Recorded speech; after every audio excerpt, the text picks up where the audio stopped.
السلام علیکم۔ آج ہم بات کریں گے وزیر اعظم پاکستان شہباز شریف کی زندگی پر۔ بچپن سے لے کر جوانی تک اور جوانی سے سیاست میں انٹری اور وزیر اعظم تک کا سفر۔ شہباز شریف ایک ایسا سیاستدان جسے بعض لوگ بہترین منتظم کہتے ہیں، جبکہ بعض اس کی پالیسیوں پر تنقید بھی کرتے ہیں۔ ایک ایسا رہنما جس نے پنجاب کی سیاست سے آغاز کیا اور کئی بار پاکستان کے وزیر اعظم بننے تک کا سفر طے کیا۔ آج اس کی ڈاکومنٹری میں ہم جانیں گے شہباز شریف کی زندگی، سیاسی سفر، کامیابیاں، چیلنجز اور تنازعات۔ شہباز شریف 23 ستمبر 1951 کو لاہور میں پیدا ہوئے۔ ان کا تعلق ایک کاروباری خاندان سے ہے اور ان کے والد محمد شریف صنعت کار تھے۔ شہباز شریف نے ابتدائی تعلیم لاہور میں حاصل کی اور بعد میں خاندانی کاروبار میں بھی حصہ لیا۔ 1980 کی دہائی میں شہباز شریف نے عملی سیاست میں قدم رکھا۔ وہ اپنے بڑے بھائی نواز شریف کے ساتھ سیاسی میدان میں متحرک ہوئے۔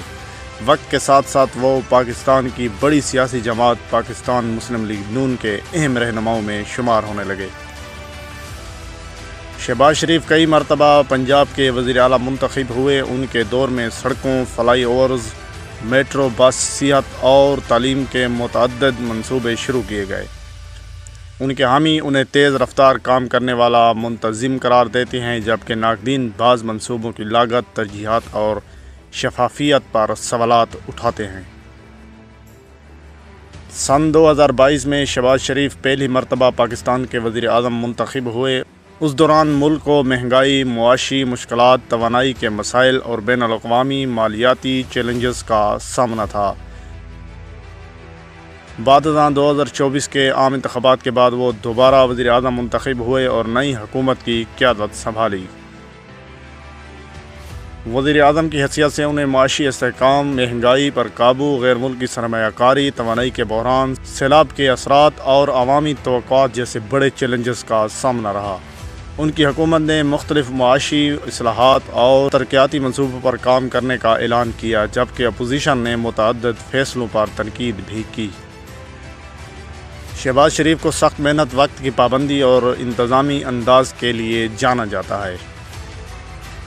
ان کے قریبی ساتھی کہتے ہیں کہ وہ روزانہ طویل اوقات تک کام کرتے ہیں اور سرکاری منصوبوں کی مسلسل نگرانی کرتے ہیں۔ شہباز شریف کی سیاسی زندگی کامیابیوں، تنقید، چیلنجز اور اہم فیصلوں سے بھرپور ہے۔